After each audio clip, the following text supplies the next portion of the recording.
Assalamualaikum warahmatullahi wabarakatuh. Bagaimana kabarnya rekan Sosiologi 79? Bertemu lagi dengan channel Sosiologi 79. Pada kesempatan kali ini kita akan melanjutkan pembahasan sebelumnya tentang biografi dan pemikiran tokoh sosiologi.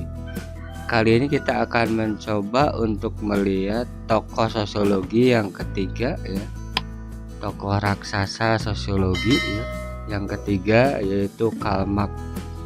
Selain sebagai tokoh teoretisi sosiologi, Karl Marx ini juga sangat berpengaruh bagi pemikiran tokoh sosiologi atau teoritis sosiologi berikutnya. Kemudian tidak hanya itu, Karl Marx ini juga sangat terkenal karena pemikirannya yang merambah ke dunia sosial yang lainnya, ya, termasuk pemikirannya ini dijadikan sebagai salah satu ideologi yang sangat terkenal, ya, di dunia. Oleh karena itu sangat urgen sekali kita mencoba untuk menguraikan biografi dan bagaimana pemikiran Karl Marx ini, ya, seperti itu. Salah satu tokoh yang sangat terkenal, ya, dalam dunia keilmuan sosiologi ataupun dalam bidang yang lainnya, ya, seperti itu. Kita coba untuk melihat biografi dari Karl Heinrich Marx, ya, pada bagian yang pertama. Pada bagian yang pertama ini kita akan mencoba untuk melihat biografi Karl Marx, ya. Bagian-bagian ini saya susun berdasarkan kronologis pemikiran-pemikiran dari Karl Marx. Yang pertama kita lihat biografinya pada bagian yang pertama ini. Kemudian setelah itu kita akan melihat asumsi Marx tentang ontologis manusia, yang tentunya hal ini menjadi pijakan dasar bagi dia untuk menyusun teori-teori dan langkah-langkah pemikiran selanjutnya. Kemudian setelah kerja dan hakikat manusia, ya, Karl Marx ini melihat bahwa struktur masyarakat kapitalis yang sedang berkembang pada saat itu tidak memungkinkan terrealisasinya kemanusiaan seorang manusia, ya.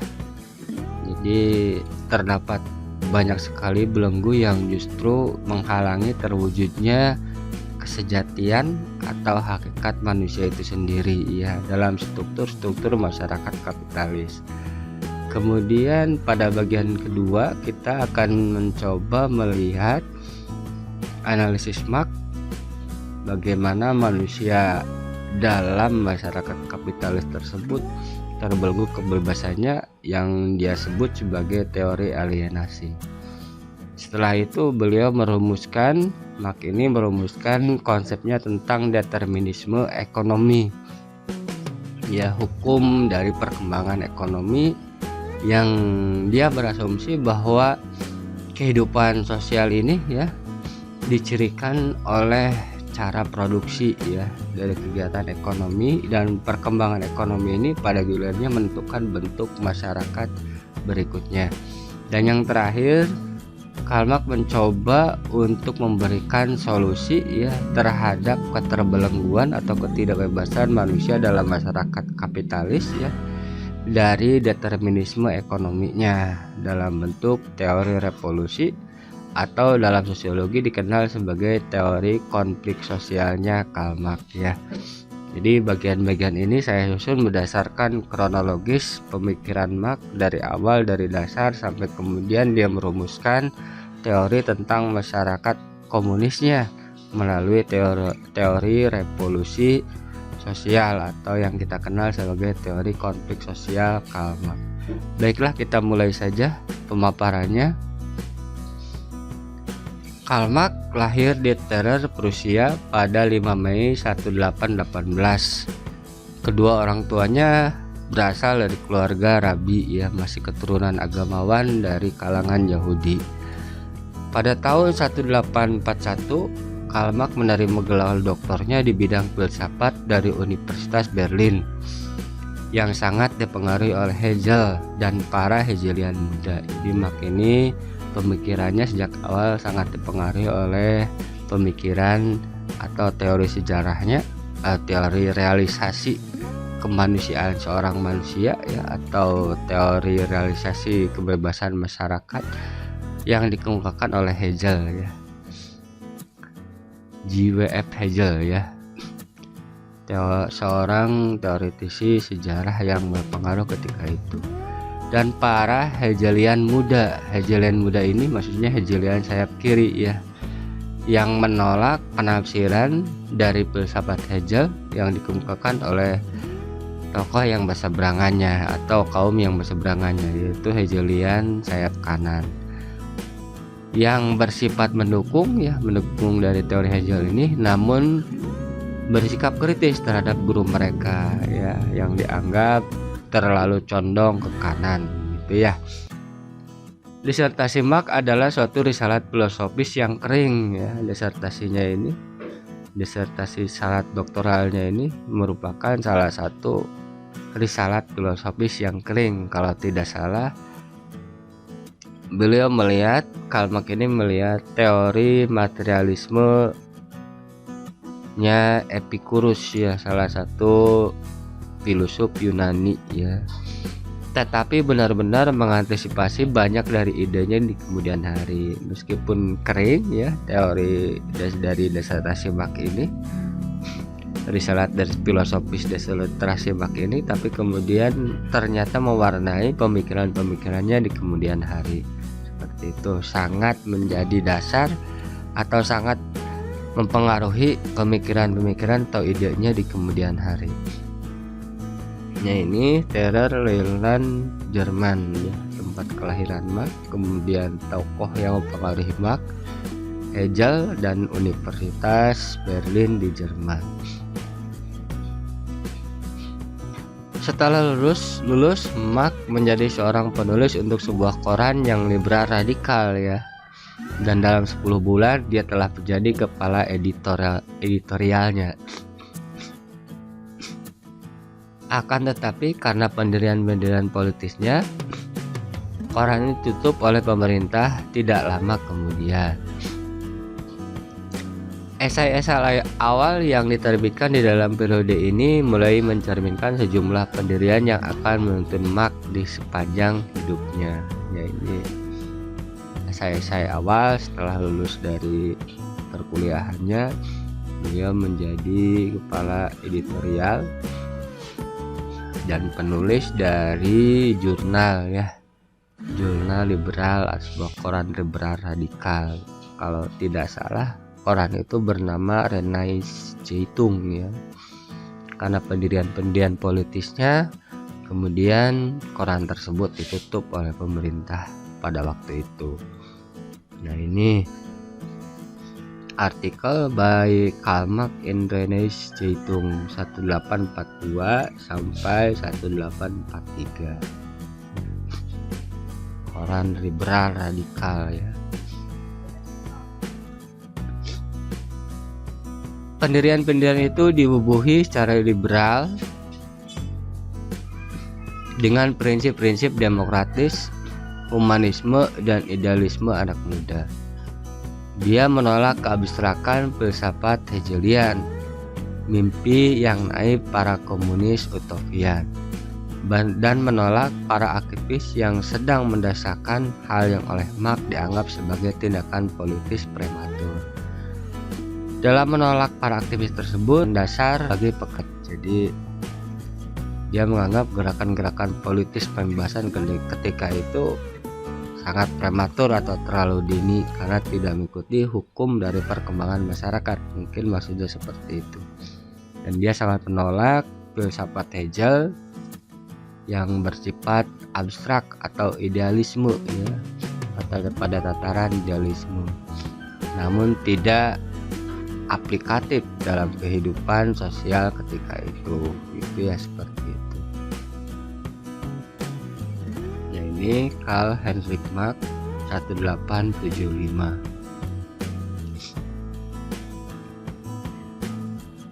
Marx menikah pada 1843 dan tidak lama kemudian terpaksa meninggalkan Jerman untuk mencari suasana yang lebih liberal di Paris. Di sana dia terus bergumul dengan ide-ide Hegel dan para pendukungnya. Tetapi dia juga menjumpai dua kumpulan ide yang baru, sosialisme Prancis dan ekonomi politis Inggris ya. Jadi setelah menikah, karena suasana yang sudah beliau anggap tidak kondusif lagi, akhirnya dia terpaksa meninggalkan Jerman dan mencari suasana yang lebih liberal di Paris, Prancis. Di Paris ini pemikirannya menjumpai sintesis ya, atau menjumpai pergumulan yang baru, ide yang baru, yaitu sosialisme Prancis ya dan ekonomi politis Inggris. Caranya menggabungkan Hegelianisme Jerman ya, tentunya sosialisme Prancis dan ekonomi politik dari Inggris ya, yang membentuk orientasi intelektualnya yang unik ya. Ya, tentunya kita mengenal bahwa Jerman ini sangat terkenal dengan pemikirannya yang bersifat abstrak ya. Idealisme abstrak itu Jerman. Sementara Prancis ini terkenal dengan detail atau rasionalismenya ya, dan ekonomi politis. Sementara Inggris terkenal dengan filsafat yang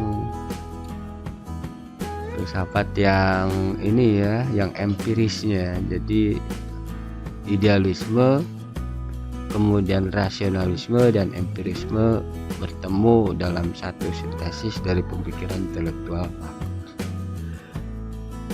Juga yang sangat penting pada titik tersebut ialah pertemuannya dengan orang yang kemudian menjadi sahabat seumur hidup dermawan dan kerabatnya, bernama Friedrich Engels ya.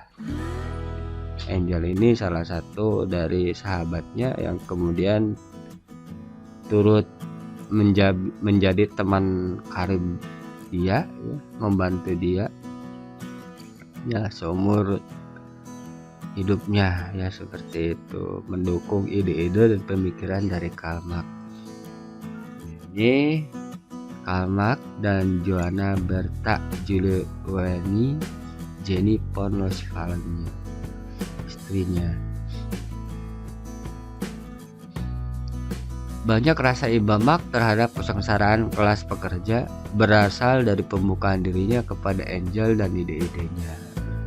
Itu ya, dari kelas pekerja ini, pengetahuan Marx tentang kelas pekerja dan penderitaannya ketika itu, karena kesengsaraan kelas pekerja ini terjadi tentunya karena pada awal-awal ya sistem ekonomi kapitalisme ketika itu, persaingan antara para pemodal, sehingga tentunya menyebabkan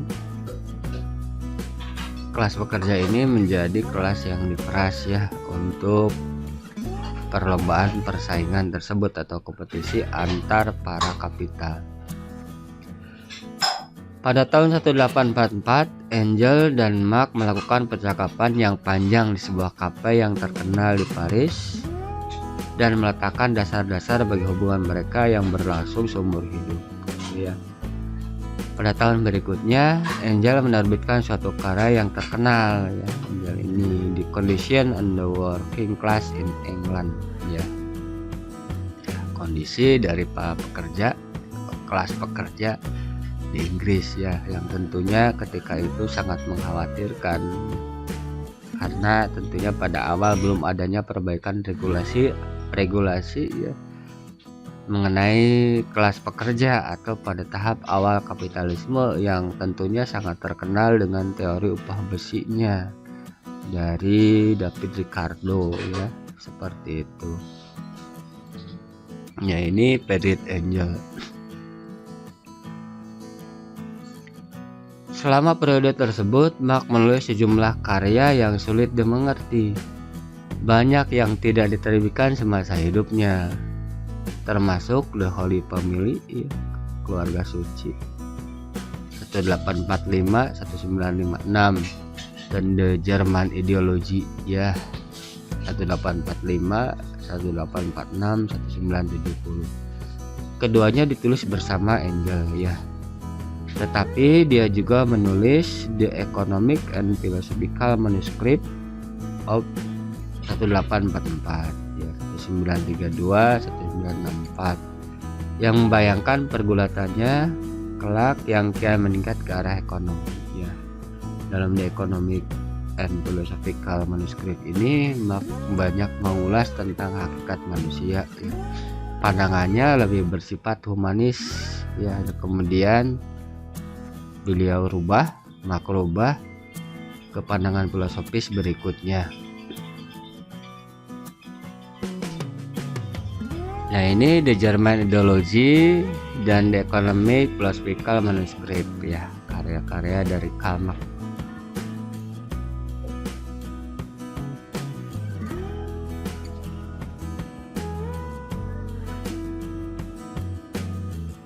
Karena beberapa tulisannya telah mengganggu pemerintah Prusia, pemerintah Prancis, atas permohonan pemerintah Prusia mengusir Marx pada tahun 1845 dan dia pindah ke Brussels. Radikalismenya sedang tumbuh dan dia menjadi seorang anggota aktif Gerakan Revolusioner Internasional. Dia juga berhubungan dengan Liga Komunis dan diminta untuk menulis suatu dokumen bersama Engels yang menguraikan secara terperinci tujuan-tujuan dan kepercayaan-kepercayaannya. Hasilnya ialah Komunis Manifesto ya, karya berikutnya yaitu Manifesto Komunis pada tahun 1848. Suatu karya yang dicirikan oleh slogan-slogan politis yang berdengung, misalnya kelas pekerja di seluruh negeri bersatulah. Makin radikal ya. Dari Prancis beliau juga diusir ya, pindah ke Brussels ya, kemudian aktif dalam gerakan revolusioner internasional, berhubungan dengan Liga Komunis ya. Kemudian diminta untuk menulis suatu dokumen yang menguraikan secara rinci tujuan-tujuan kepercayaan-kepercayaannya ya. Dari permintaan untuk tulis tersebut lahirlah karyanya yang sangat terkenal yaitu Manifesto Komunis ya, seperti itu. Nah, ini cover of the Communist Manifesto until publication in February 1848 in London ya. Pada tahun 1849 Marx pindah ke London dan mengingat kegagalan revolusi politis. Pada 1849 dia mulai menarik diri dari kegiatan-kegiatan revolusioner aktif ya, dan beralih ke riset yang lebih serius dan mendalam mengenai cara kerja sistem kapitalis. Pada tahun 1852 dia memulai studi-studinya yang terkenal di Museum Inggris mengenai kondisi-kondisi kerja di dalam kapitalisme. Studi-studi itu pada akhirnya menghasilkan Kapital ya, Das Kapital. Jadi setelah kegagalan revolusi ya, dari Liga Komunis Internasional yang beliau ikuti ya, Karl Marx kemudian lebih tertarik atau lebih memperdalam untuk melakukan riset mengenai sistem kerja kapitalisme, dan hasil dari riset ini kemudian menghasilkan karyanya yang sangat fenomenal yang bernama Das Kapital yang mempunyai 3 volume. Volume yang pertama terbit pada tahun 1867, volume kedua diterbitkan sesudah kematiannya.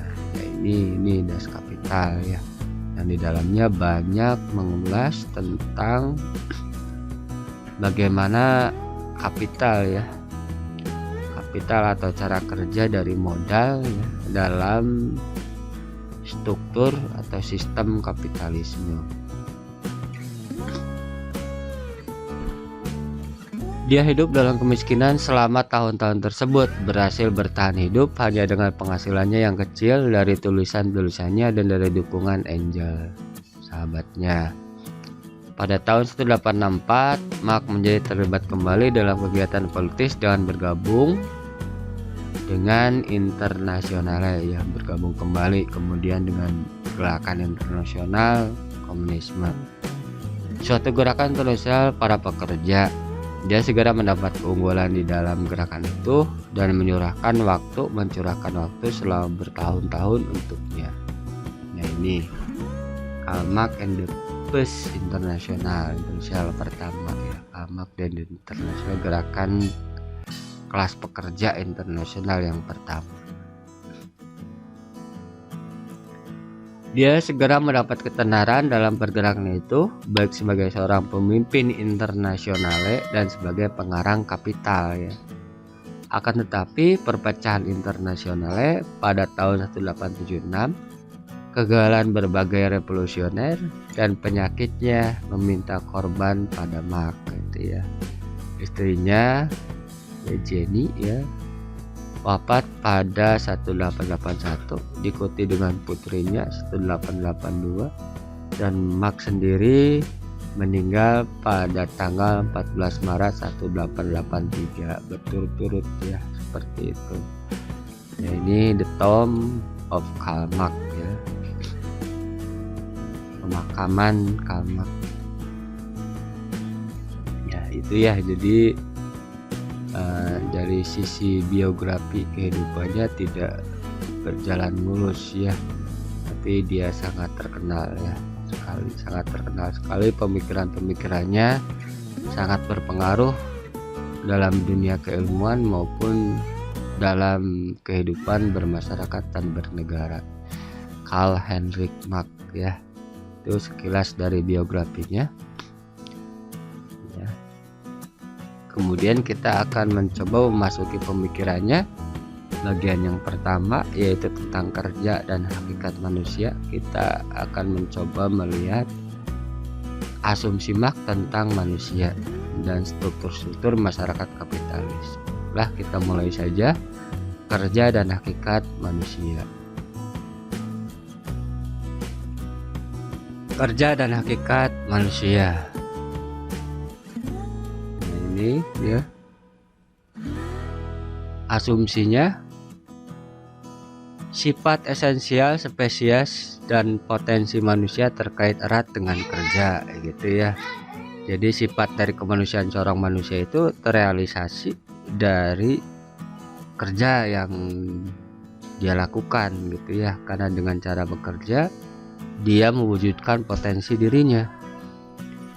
Kerja adalah suatu proses ketika manusia dan alam berpartisipasi, dan manusia atas kemauannya sendiri memulai, mengatur, dan mengendalikan hubungan-hubungan material di antara dirinya dan alam.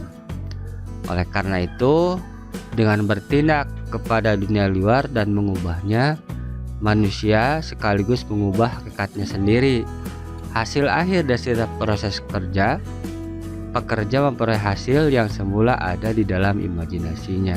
Jadi betul ya, jadi manusia menjadi seorang manusia itu karena kerjanya atau karena amalnya, bukan karena hakikatnya gitu ya. Seorang yang terus melakukan kebaikan maka dia akan disebut orang yang baik ya. Dan tidak ada yang namanya hakikat manusia adalah baik ya, kecuali dia mewujudkan kebaikan tersebut. Begitupun dengan apa yang dikatakan oleh Marx ya. Dengan cara bekerja dia mewujudkan potensi dirinya yang terus mengalami perbaikan-perbaikan gitu ya. Karena ketika kita bekerja tentunya kita akan merealisasikan terus-menerus ya, memperbaiki terus-menerus hasil dari kerja kita, seperti itu. Ini asumsi dari hakikat manusia menurut Karl Marx ya. Jadi manusia itu sebenarnya tidak ada, ini sejalan dengan filsafat eksistensialisme ya, bahwa eksistensi atau hakikat kedirian seseorang itu ada karena eksistensinya atau keberadaannya ya. Tidak ada yang namanya hakikat seseorang baik ya, karena kalau seseorang terus-menerus melakukan perbuatan baik maka akan disebut sebagai orang baik ya, eksistensinya ya, keberadaannya. Apa yang dia lakukan, apa yang dia perbuat menentukan hakikat dia yang sebenarnya ya. Kita seringkali menyebut bahwa bangsa kita adalah bangsa ramah yang ramah tamah, tapi dalam kenyataannya, dalam keseharian kita melihat banyak sekali ya kemarahan, cacian dan makian. Bahkan yang terakhir mengenai bom ya, bom bunuh diri dan lain sebagainya. Justru dengan cara seperti itu merealisasikan atau memperlihatkan bahwa kita itu bukan termasuk, ya mungkin barangkali dulu ya, termasuk bangsa yang ramah tamah. Ya jadi hakikat kemanusiaan seorang manusia itu ditentukan oleh amal ya, atau perbuatan yang dia lakukan. Itu kata Marx.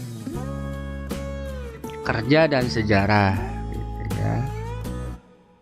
Kerja tidak terbatas pada kegiatan-kegiatan ekonomi saja ya, apapun yang diciptakan melalui kegiatan bermaksud yang bebas ini ya adalah ungkapan hakikat manusia kita dan juga transformasi terhadapnya.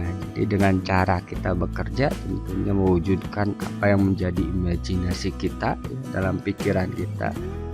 Maka saat itulah kita sedang mewujudkan yang namanya hakikat kedirian kita. Manusia bekerja untuk menjawab kebutuhan-kebutuhannya, tetapi kerja itu sendiri mentransformasi kebutuhan-kebutuhan manusia. Ya, semula menjadi kerja karena kita bekerja untuk memenuhi kebutuhan kita. Pada gilirannya melalui kerja kita tersebut kita mengubah ya kebutuhan-kebutuhan hidup kita ya, yang dapat menyebabkan bentuk-bentuk baru kegiatan produktif terus-menerus berkembang. Seseorang itu terus-menerus berkembang karena dia bekerja ya, terus-menerus mengalami perbaikan, mengalami penyempurnaan dirinya ketika dia melakukan proses kerja ya, seperti itu. Itu asumsi Marx yang dapat menyebabkan bentuk-bentuk baru kegiatan produktif.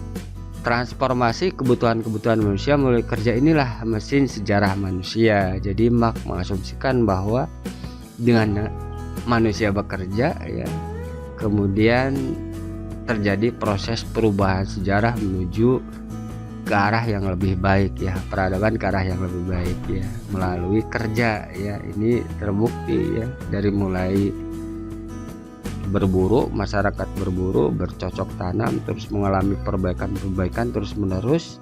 Akhirnya manusia terus menerus berpikir menggunakan potensi akal pikirannya ya. Akhirnya peradaban kita terus menerus menuju ke arah yang lebih sempurna. Transformasi kebutuhan-kebutuhan manusia mulai kerja inilah sesungguhnya mesin sejarah manusia. Nah ini ya, makanya bekerjalah demi merealisasikan kemanusiaan manusia kita gitu ya. Kerja dan transformasi sosial.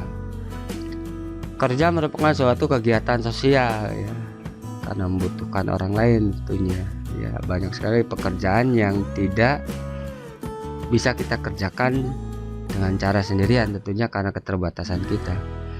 Kerja melibatkan orang lain yang bergabung secara langsung di dalam produksi, atau karena orang lain memberi individu alat-alat yang dibutuhkan atau bahan-bahan mentah untuk pekerjaannya, atau karena mereka menikmati hasil dari kerjanya gitu ya. Jadi tentunya kita membutuhkan orang yang bisa memanfaatkan hasil kerja kita gitu ya, seperti itu. Kita membutuhkan orang lain yang membantu pekerjaan kita, menyempurnakan pekerjaan kita. Kita juga membutuhkan orang lain yang menikmati ya hasil dari pekerjaan kita, atau yang bisa memberikan kita aplaus atau penghargaan terhadap hasil karya kita. Kerja tidak hanya mentransformasi manusia individu, juga mentransformasi masyarakat gitu ya. Pada gilirannya dia mengubah masyarakat. Transformasi tersebut meliputi kesadaran manusia gitu ya.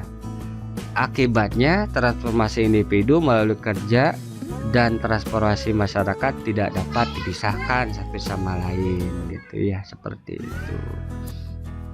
Jadi karena bekerja akhirnya individu berubah, masyarakat pun mengalami perubahan menuju ke arah yang lebih baik. Tentunya kerja yang diasumsikan oleh Marx adalah kerja yang membebaskan ya, memberikan ruang kreatif bagi imajinasi individu gitu ya, atau manusia. Nah ini berikutnya kita melihat bahwa realisasi kerja ternyata ya, atau realisasi dari perwujudan hakikat manusia melalui kerja tersebut terhalang oleh sistem yang diciptakan oleh manusia itu sendiri, yaitu sistem kapitalisme gitu ya. Kita coba lihat bagaimana sistem kapitalisme ini menghalangi terrealisasinya kreativitas atau imajinasi atau kemanusiaan seorang manusia melalui kerjanya. Berikutnya kita akan coba membahas tema ya tentang struktur masyarakat kapitalis menurut Karl Marx. Asumsi teoritis gitu ya. Pada permulaan abad ke-19, barang-barang hasil pabrik yang murah dari Inggris dan Perancis mulai memaksa para pengusaha pabrik yang kurang efisien di Jerman keluar dari dunia bisnis. Ya, ini dampak dari persaingan kapital ya. Sebagai jawabannya, para pemimpin politis negara-negara Jerman memaksakan kapitalisme kepada masyarakat mereka yang sebagian besar masih feodal ya, masih bercocok tanam. Timbullah kemiskinan, dislokasi, dan alienasi yang sangat nyata akibat kecepatan perubahan tersebut karena ya sistem yang dipaksakan ya. Analis Marx atas alienasi adalah respon terhadap perubahan-perubahan ekonomi, sosial, dan perubahan-perubahan politis yang disaksikan Marx terjadi di sekitarnya ya. Wawasan Marx yang penting ialah bahwa sistem ekonomi kapitalis adalah penyebab utama alienasi, keterasingan gitu ya. Yang pada awalnya kerja tersebut dimaksudkan untuk merealisasikan kemanusiaan seorang manusia, mewujudkan nalar imajinasi kreatifnya, pada gilirannya kerja tersebut dipaksakan pada diri individu, dan hal ini menyebabkan fenomena kalau menurut Marx disebut sebagai alienasi atau keterasingan. Alienasi ini berasal kata aliennya asing ya, makhluk asing ya, suatu hal yang asing yang dipaksakan pada diri individu, sehingga tentunya hal yang asing dipaksakan pada diri individu tidak akan melahirkan nalar kreatif atau imajinasi tidak akan muncul, dan manusia terbelenggu tentunya dengan cara seperti itu. Karya Marx mengenai hakikat manusia dan alienasi menyebabkan ia mengkritik masyarakat kapitalis dan membuat program politis yang berorientasi mengatasi struktur-struktur kapitalisme agar manusia dapat mengungkapkan kemanusiaannya yang hakiki ya, seperti itu. Jadi berawal dari proses pemaksaan ya untuk berproduksi. Awalnya kerja merupakan kebutuhan, pada gilirannya pekerjaan dipaksakan pada diri individu lewat sistem kapitalisme ketika itu ya. Membuat program politis yang berorientasi mengatasi struktur-struktur kapitalisme agar manusia dapat mengungkapkan kemanusiaannya yang hakiki. Kapitalisme sebagai relasi ekonomi politis ya, jadi yang namanya sistem kapitalisme ini tidak hanya terbatas sistem ekonomi, tapi untuk berjalannya dibutuhkan dukungan politik gitu ya. Kapitalisme adalah suatu sistem ekonomi dengan sejumlah besar pekerja yang menghasilkan sedikit komoditi demi keuntungan sejumlah kecil kapitalis yang memiliki segala hal, komoditas, alat-alat produksi, komoditi, dan waktu kerja kaum pekerja yang dibeli melalui upah gitu ya. Jadi sistem kapitalisme ini di awalnya memang sistem ekonomi, tapi untuk berjalannya diperlukan dukungan dari kekuasaan atau politik ya.